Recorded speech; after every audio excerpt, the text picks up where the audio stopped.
Greetings and salutations, loyal viewers of this channel. My name is Sean, and today I want to talk about this tape that was leaked by Kari Lake's team that shows an official who got his marching orders from back in Washington, D.C., trying to prevent her from running for Senate this coming election cycle and offering her positions, high-paid positions, at companies. I absolutely love everything about this story. I love the shadiness behind it. I love how much it reveals the little bit of a peek behind the curtain.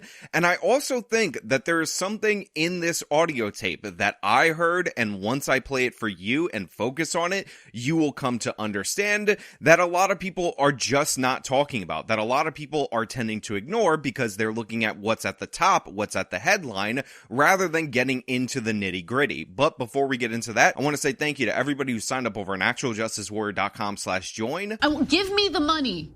Give me the money.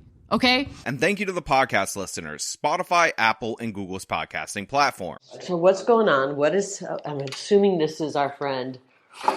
Oh, this is back east. There are very powerful people that want to keep you out. I know they do. But they're willing to put their money where their mouth is in a big way. So, this conversation never happened. So there's a few things that you need to know about this audio tape before we go any further into it. First and foremost, this was recorded at Kari Lake's residence. Kari Lake knew she was being recorded at the time, and she's having a conversation with one of her friends and a longtime high up in Arizona politics Republican called DeWitt. Now, they've had conversations before. This is obvious based on the fact that they're talking about things, and there's clearly something that came before this, and they probably had conversations after this, and Kari Lake has actually referenced this specific conversation in a speech closer to when it was recorded back in CPAC. So this tape has been in the possession of Kari Lake for almost a year at this point in time, and she has just been waiting for the perfect opportunity to spring it on the public, and considering we're getting close to Republican primary season, you understand why now she chose to release it. Also, in this tape, she says a lot of things about a specific candidate, and obviously she didn't want that candidate to win the nomination before she released this tape, so it is not a coincidence that she attacks DeSantis randomly in this audio tape, while at the same time she released it after DeSantis had dropped out of the race, and it became clear that Donald J. Trump will be the Republican nominee going into 2024. Now, all of that should be factored in to your analysis, to the way that you think about this tape, before we delve into it any further. This is crazy, though. They should want me. I'm a great candidate. People love me. These people are corrupt. Well, maybe you're right. They are right. They are corrupt. Maybe. This is a wrap. Don't go. Do me a favor, though. I don't get myself in trouble. If you say no, which is fine, it's your choice. Don't tell people. They're gonna try to have me murdered. I wouldn't doubt that either. Today's world, man. If that stuff that came out last week is right about the cartel stuff, man. They said the cartel's operating in 50 states right now. Like all 50. You know? So what's going on? Who is it? What? Forget the who. Let me just tell you the what. Let's just say there are people calling around saying, gosh, no, you can't repeat this. Never repeat this. If you say no, don't. If you say, I got offered to buy out. Don't use it. So right off the bat, where this tape starts, DeWitt comes in hot. He says there are very powerful people back east. He's talking about Washington, D.C., that don't want you to run for Senate, and they have a lot of money, and they're willing to make it worth her while. And he's presenting to her an offer, saying that she shouldn't tell anybody about this offer, and this is the part that is, rightfully so, getting a lot of attention. However, almost immediately, Kari Lake says they should want me, I'm a great candidate, which is something I want you to keep in the back of your head as we get past this bribery portion, because we will revisit that later. But here we go, right out in the open, or not in the open, in this private conversation. This guy got a message to deliver to Kari Lake that they do not want her to run for Senate, they don't want her to be the nominee, and they're willing to fork over some big money or a big position in order for her to not run for office. Yeah, I said it was about ownership. It's about control. I don't know it's about control. It's about being on the team. Like I said, You know what I mean? They want to be on the team. They want you to be on their team. But Just team. You know? But if they're pushing a globalist agenda, I can't do that. So what do they want? What do they want me to do? They want you to stay out for 2 years. What? Let me tell you what I can offer you. What? I said, you can do whatever she wants. Talking head, isn't it? So the ask of me was, it's kind of funny. So the ask I got today from back east was... So again, right here, you can hear it clear as day. There are previous conversations between Kari Lake and DeWitt, Kari Lake and DC, Kari Lake and the broader Republican Party, and those conversations are about her as a candidate, which is one of the reasons why initially she goes to defend herself as a candidate. She goes to talk about how they should get behind her, they should support her, they should say she's a great candidate, and then she adds in all this other stuff, which, if we're being perfectly honest, is a performance. Kari Lake is a bad actress in this side of the tape, which makes James DeWitt even more stupid for not realizing that this was an obvious setup. Now, he does reveal key crucial information, but it is important to understand that Lake knows she's being taped, and she's saying, oh, globalist agenda, and she's going to talk about how she's super for Trump, and all of this stuff that she's saying in a very uncharismatic way, considering she's actually a pretty charismatic and talented politician. That is clearly her hamming it up and acting, but again, the point is not what Kari Lake is saying per se, it's all about what DeWitt is saying, and all about the offer that he presents to her. But you just need to understand that she is aware of the fact that she is being taped, and it shows in the way that she's framing it. So what do they want? What do they want me to do? They want you to stay out for 2 years. What? Let me tell you what I can offer you. What? I said, you can do whatever she wants. Talking head, isn't it? So the ask of me was, it's kind of funny. So the ask I got today from back east was, is between us. Is there any companies out there or something that could just put her on the payroll and give her, to keep her out? And I said, well, what are you willing to do? Like, whatever we need to do. This is about defeating Trump. And I think that's a bad, bad thing for our country. DeSantis is not America first. This is about the final death blow to Trump. And I don't think that's good for our country. And you know I love Trump. I love Trump. It's not good for our country, Jeff. So right here is the most important part of the tape, the most crucial thing about how politics works, the best reveal of this entire conversation, and that is, we already know that the Republicans don't want Kari Lake to run. They want her to pause for 2 years. That's what they're arguing for in this particular conversation.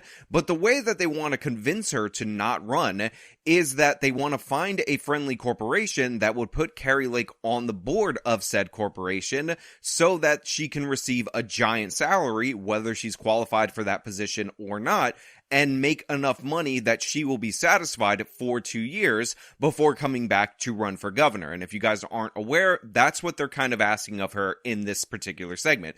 Don't run for Senate. We don't think you're going to win your senatorial race. Get a good job, or we'll help you get a good job, or we'll get you a good paycheck if you catch our drift. But come back and run for governor if you want. Just for this race, though, 2024 for the Senate, we do not want you to run for that position. And we're going to get into why in a little bit, but I just want to point out that this crucial part of the conversation, the best part of the conversation, is unfortunately cut off by Kari Lake's horrible acting and bringing up Trump and saying it's about defeating Trump, when I actually legitimately believe that her Senate prospects have nothing to do with them trying to subvert or defeat Trump or install DeSantis or anything ridiculous like that. It's not. But at the same time, I'm not even sure Trump can win. I don't know that he can win. I think what it really comes down to for a lot of people, it's not really about like control or agenda. It's just about the ability to raise money to win. Now, this is the part of the conversation that is being completely overlooked by the Kari Lake supporters, by the Kari Lake stans, as they're called on the internet.com. It's not about Trump. It's not about installing DeSantis or anything conspiratorial like that.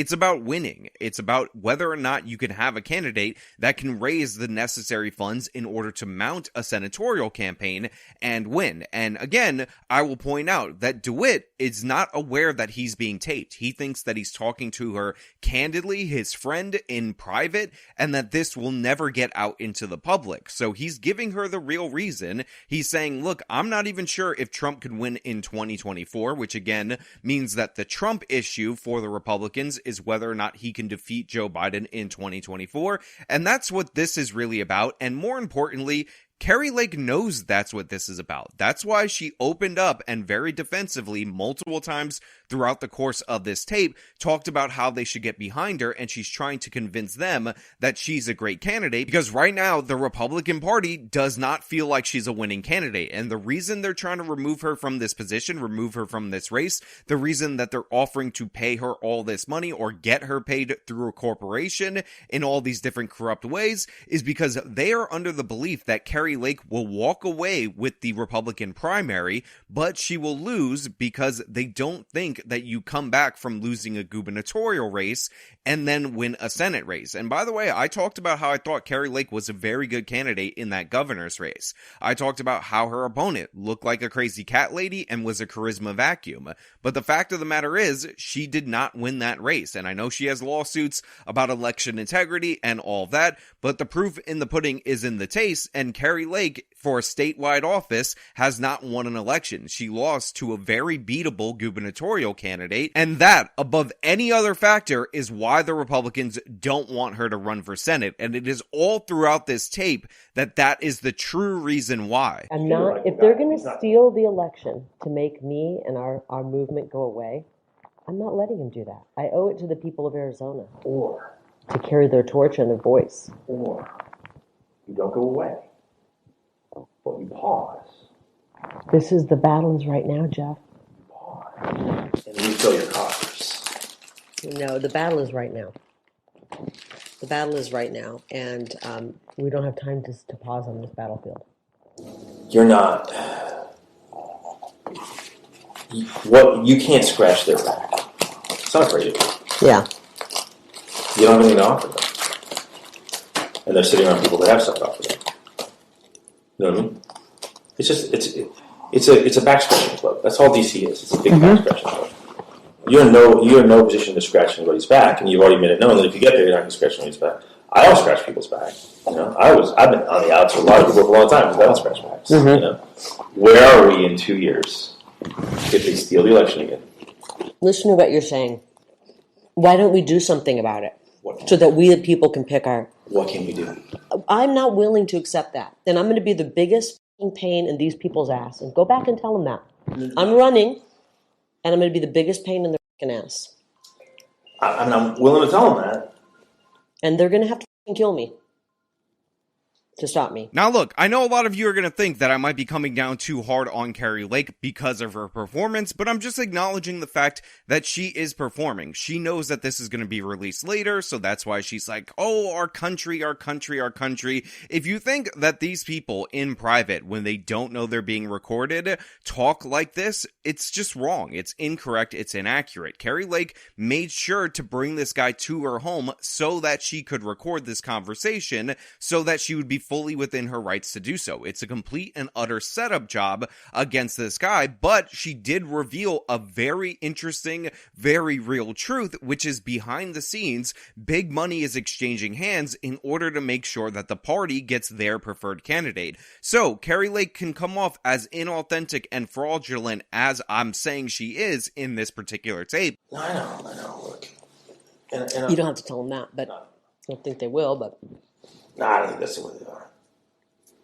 Either they come around and try to work with me, or I'm just going to... That would entail not telling... Layman's telling me, you got to distance yourself from Trump. No, you distance yourself from DeSantis. He's all butthurt about that. But what I'm saying is, don't tell people that. I'm with Trump, okay? I want to work for the betterment of Arizona. I'm not going to let these people back in D.C. tell me not to run. I'm telling you that's what I'm not going to pause for 2 years. The battle is now. I'm offended by whoever these people are that they're trying to buy me out of. Well, you should be honored. I'm offended that there's people back there who just don't give a shit about our country. Do you understand, though? You should be honored. That means they know how powerful you are. Well, I can tell them If that. you weren't powerful, they wouldn't want to have this conversation. Yeah. Right? You should be. Very few people get this. I know. I'm pissed that they don't care more about our country. But the fact of the matter is, what we're hearing from DeWitt is the real information. It is the crucial information. The way that he's talking, the way that he's representing these people back in DC, the offers that he's making, that's all legit. That's not staged. I just don't want you guys to focus on this ridiculous, oh, I'm with Trump in this tape that I'm definitely going to release. Oh, I only care about the people of Arizona. She sounds like a character in a movie when they're supposed to like pretend that they don't know the other person's a killer, like they didn't find the body, where all of a sudden they're the worst actor humanly possible and they just do something that leads to the killer figuring out that they know that they're the killer, and then they end up being attacked and chased away and all that. Like, that level of cliche is how Kari Lake sounds, but DeWitt is giving us the real information, the real way the party works behind the scenes, and you guys gotta choose to see it. So yeah, there's all this talk about, oh, they're gonna have to kill me, I am Kari Lake, I only care about the people of Arizona and all that. But that doesn't factor into the fact that DeWitt is somebody who's known Kari Lake for years. He's gotten her jobs in the past before. It's only when he's bringing her the news that the Republican Party nationally is not going to be backing her that she decided to set this whole thing up, that she decided to use this as a promotion for her Senate campaign. I just want you guys to be real. I want you to understand what you're actually seeing, understand the truth in what DeWitt is saying, what he's offering, what that reveals about American politics, but also understand that this is staged by a politician that is currently running for election. They want to get Trump so bad. They want him out so bad. It's not about Trump. This isn't about Trump. It's about you. It's not about Trump. It's about you. It's not about Trump. Some people that are in on this. Listen, I can win. Why don't you go back and tell them that I can win? And why don't they get behind me? And by the way, this isn't my speculation. Kari Lake knows exactly why the National Republican Party is not getting behind her, because they don't think she is a winning candidate. That's why she keeps insisting, I can win, I can win. Tell them to get behind me because I can win. I'm a great candidate throughout the course of this conversation. Remember, she didn't release this tape for almost a year after this conversation was recorded. She's been hanging on to it for that whole time, and during that course of time, if the Republican establishment decided to get behind her, they decided to put big money behind her, she likely would not have released this tape because she wouldn't have needed to generate all that attention from the media around her campaign to make it seem like she's this outsider candidate that's being put down by the system. So she's in this very tape telling her friend that she's known for years that she can win, and he keeps insisting, again, behind closed doors, in private, when he knows he's not being taped, that this is not about Trump, it's about winning. I see these things through a different lens. It's very personal to you. This was you. It was your name on the ballot. And I get that. And it's a very personal thing. Well, I have a appointment coming up, and I have to work on my book. Yeah. Okay. I'm not good. I appreciate their concern. Just to say, is there a number at which I can be bought? not be bought? That's what it's about. You can take a pause for a couple of years. No. And then go right back to what you're doing. No. 10 million, 20 million, 30, no. A billion, no. This is not about money. This is about our country. Again, I have to say, in between the Kari Lake performance is great nuggets of information. So obviously, I'm laughing at Kari Lake saying, again, while she knows she's being recorded, it's not about the money. 10 million, 20 million, 30 million, a billion. I cannot be bought. I have integrity. Please make sure that the mic in my shirt can get all this information down. But more interestingly is this guy is asking her for a counteroffer. He's asking her for a number because the Republican establishment is willing to meet a big number amount, a big dollar amount. And if Kari Lake had taken this deal, she decided not to secretly record this and have other people on the line, and all of a sudden she was doing Kari Lake's show on Fox News for $20 million a year, or for $5 million a year, or for whatever, then we would never have heard about it. But I can imagine that this is something that goes on in politics over and over again. But more importantly, again, DeWitt, who's being unbelievably candid about what these people back east, who are the Republican Party, the Republican establishment, are telling him, is explaining to her how it is viewed. It's not a Trump thing. It's not a MAGA thing. It's about the fact that he can't think of a candidate, and nobody could think of a candidate, that loses a statewide election, then runs for federal office, runs for the Senate, and ends up winning. It's about the fact that Kari Lake has the stain of losing on her name, and they think that they're going to need every advantage that they can get if they want to take back the Senate. I think it's disturbing that they would even, that anybody would think this is. No, to be fair, even me, I'll say this. I want a fresh face right now, for the reason that I've never seen anyone, I can't think of a single person in a federal race who's lost, ran in and won. I can't think of it. If you can think of it, let me know. I am not going to let these people who hate our country tell me not to run. You should call them and tell them to get behind me. I mean, I can win, and they should get behind me. I will happily say those words. Yeah. Do you think my words will carry any weight? No. So yeah, I find this ordeal incredibly fascinating. I find it quite illuminating and honestly affirming to a lot of things that I already suspected about politics. And one of the most obvious things that you should take away from this is that these corporate jobs that these politicians end up getting where they're unqualified for them, a la Hunter Biden on the gas company board in Ukraine, a la Hunter Biden in China, a la all these other politicians who got these positions, these are done for a purpose. They are, in fact, bribes, and politicians can influence corporations in order to issue those bribes. I mean, the Obamas right now are producing films on Netflix despite the fact that they have no such qualifications to do so, and they're doing it for big dollar amounts. The speaking fees, all those other things that we've seen where politicians get rich as soon as they get out of office, there's a reason for that, and this reveals what potentially one of the reasons were. However, what is even more interesting is that what is going on behind the scenes in the Republican Party is that they want to win elections. They want to pick the candidates, not so they can go after the evil orange man, even though for sure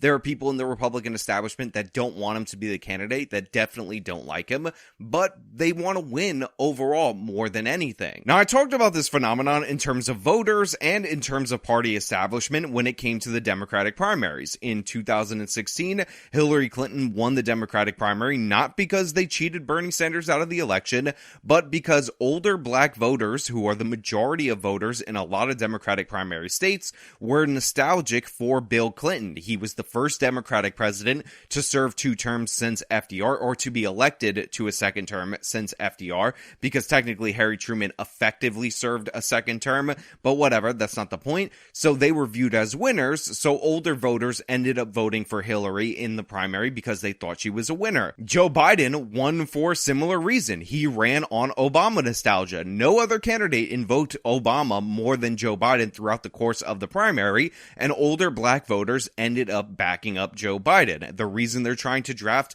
Michelle Obama to potentially run for president, and they tried to do it before, is because the Obamas are bigger winners than even the Clintons. So Michelle Obama, whose entire qualification to be president is that she was married to somebody who actually won the presidency, is being batted around as if she's a serious candidate. So what we're seeing right here is that line of thinking not only impacts the Democratic voting base, not only impacts the Democratic establishment, but it's also clear and present in the Republican establishment. And even though we all knew this existed before, even though we all had feelings about this before, this is one of the first and most crucial affirmations of that reality. And in that way, even though I made fun of her acting throughout the course of of this recording. I appreciate Kari Lake for that. She did reveal and expose something real, and hopefully for her, this will lead to her easily getting the Republican nomination for Senate in Arizona. Now, I would hope that the Republicans lock down that seat. I hope that the National Republican Party is incorrect in their assessment that Kari Lake is a loser candidate, because once she wins, once she turns the tide, then they'll get behind her, because then all of a sudden the stain of losing will be off of her. But I have to be perfectly honest with you guys out there in the audience. I kind of agree with DeWitt. Even though I thought Kari Lake was a winner candidate when she was running against her opponent for the gubernatorial race, I can't think of a person who lost a governor's race who only 2 years later went on to win a Senate race. I'm sure there is an example in our 200 plus year history as a nation, but there is an argument for what is being put forward from this guy DeWitt, who again, unlike Kari Lake, doesn't know he's being recorded and is speaking incredibly candidly in a way that we just don't hear. He's giving us that real peek behind the curtain that we almost never see, so it would be more important for us to listen to what he's saying to get a better view on how this works behind the scenes rather than the person who knows they're being taped. But I want to know what you guys think down in the comments below. Do you agree with my assessment that there's actually way more to this story than just a standard bribery, although it won't meet the legal definition of bribery kind of scandal because Kari Lake's not in office, and actually it shows us a look into the thinking of the establishment that goes beyond that basic bribery thing? Do you think Kari Lake's acting is as ridiculous and kind of hilarious as I do? And what do you think overall about her chances of winning the Senate race in Arizona, which she is primed to take the Republican nomination, in my opinion? I want to know all your thoughts down in the comments below. And as usual, if you like this video, then show them by leaving a like, subscribe for more content, follow me on my social media, support me via the support links in the description of this video. This has been me talking about the Kari Lake tape. Till next time.